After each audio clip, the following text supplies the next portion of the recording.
परमेश्वर का हम धन्यवाद करते हैं सभी मसीह भाई बहनों को जय मसीह की। मेरे प्यारों, आइए प्रभु का वचन सुने और अपने जीवन में जो भी दुख परेशानियां है प्रभु के हाथ में सौंप दे के आ जाने प्रभु के दया हो और आप वचन सुनते सुनते भले ही चंगी हो जाए। तो जो लोग नहीं कृपया इस चैनल को सब्सक्राइब कर दे। मेरे प्यारों, मैं आज का वचन लाया हूँ कि वचन सुनने का प्रतिफल, जो वचन सुनता है उसका क्या फल मिलता है। तो अब तक आप वचन सुनने में अनदेखी करते हैं। मानता हूं कि आप अच्छे हैं, कलीसिया में आते हैं, परंतु वचन सुनने के वक्त आपका ध्यान कहाँ रहता है। तो जो वचन को सुनता है उसे आशीष मिलता है। आप कहेंगे ये तो मुझे पता नहीं, परंतु आज यह वचन स्पष्ट कर देगा परमेश्वर का वचन क्या कहता है, उसे आप सुने। हालेलुया। तो यहाँ पर व्यवस्था विवरण अध्याय 28 और वचन 1, यदि तू अपने परमेश्वर यहोवा की सब आज्ञाएं जो मैं आज तुझे सुनाता हूँ चौकसी से पूरी करने को चित्त लगाकर उसकी सुने। क्या क्या बोला गया? वचन कह रहा है कि जो परमेश्वर की आज्ञाएं हैं उस आज्ञाओं को मन से अपने चित्त लगाकर हमें सुनना है। ऐसा ना हो कि कोई किसी से बातें करे या ठट्ठा में या फोन देखने में अपना समय को हम गवा दे। नहीं, परमेश्वर का वचन हमें सुनना है। जैसे प्रभु बोल रहे हैं कि मेरी आज्ञाओं को चित्त लगाकर सुने। हालेलुया। चौकसी करे और सुने तो वह तुझे पृथ्वी की सब जातियों में श्रेष्ठ करेगा। पृथ्वी के सब जातियों में प्रभु आपको श्रेष्ठ करेंगे। कैसे? केवल वचन सुनने के द्वारा। अब तक आपकी श्रेष्ठता नहीं थी, परंतु वचन सुनने से यहाँ लिखा गया है कि सब जातियों में प्रभु आपको श्रेष्ठ करेंगे। और क्या करेंगे प्रभु? फिर अपने परमेश्वर यहोवा को सुनने के कारण ये सब आशीर्वाद तुझ पर पूरे होंगे। हालेलुया। जो प्रभु का वचन सुनने से यह सब आशीर्वाद पूरे होंगे। केवल आपको वचन सुनना है और वचन सुनने से आशीर्वाद आपको मिलेगा। सब जातियों में आप श्रेष्ठ होंगे। तो आशीष आपको क्या मिलेगा? आप सोच रहे थे कि आशीष में प्रभु क्या दे सकते हैं।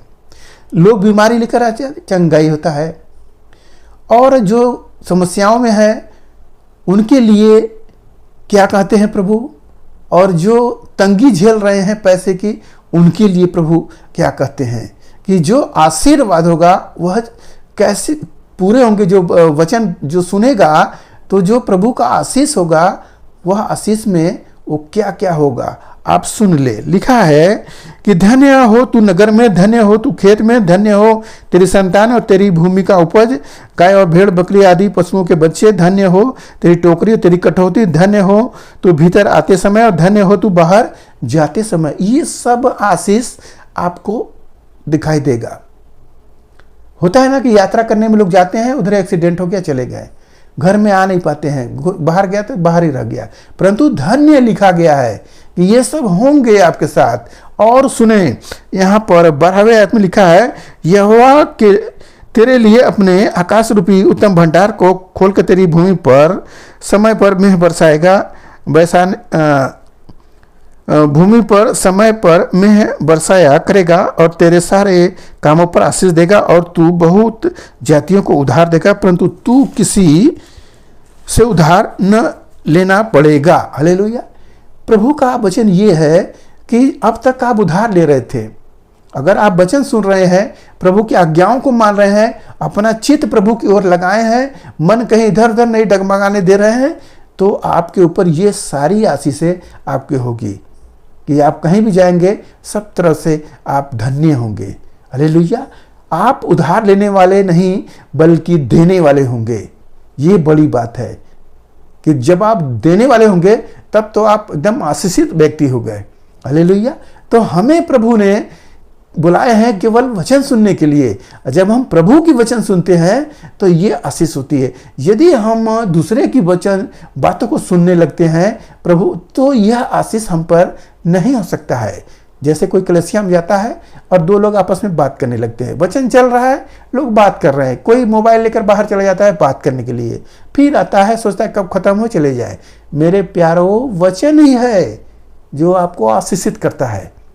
तो आप आज के दिन पता हो गया कि वचन सुनना हमारे लिए कितना जरूरी है।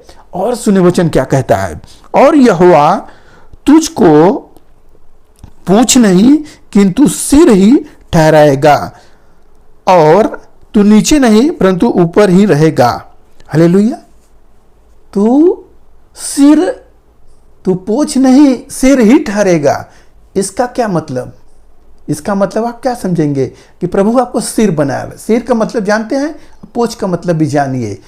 सिर उसे कहते हैं कि जो अगुवाई करता है, जो सब कुछ देखता है। जैसे कि कहीं लोग जा रहे हैं या कोई बात हो रहा है तो कोई उस बात को नहीं समझ पा रहा है, परंतु उस बात को आप समझ लोगे और सबको रास्ता तुम दिखाओगे, वो होता है सिर। जो पूंछ होता है, जो लोग वो करेंगे उनके पीछे पीछे आप रहोगे, तो वो होता है पूंछ। तो आप पूंछ नहीं बनोगे, सिर बनोगे।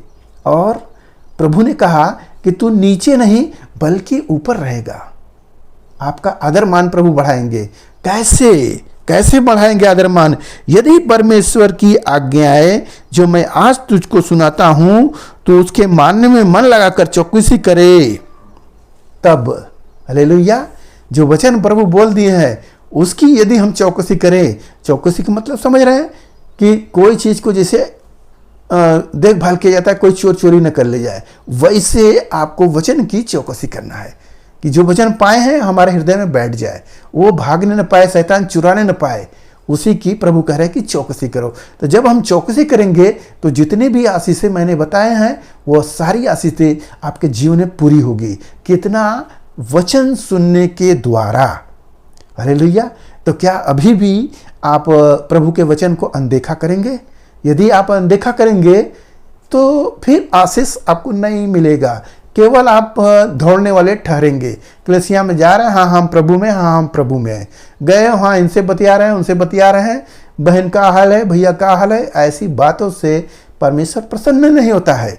जब हम परमेश्वर के वचनों को सुनते हैं और उस पर चलते हैं तब हम सफल होते हैं। हालेलुया।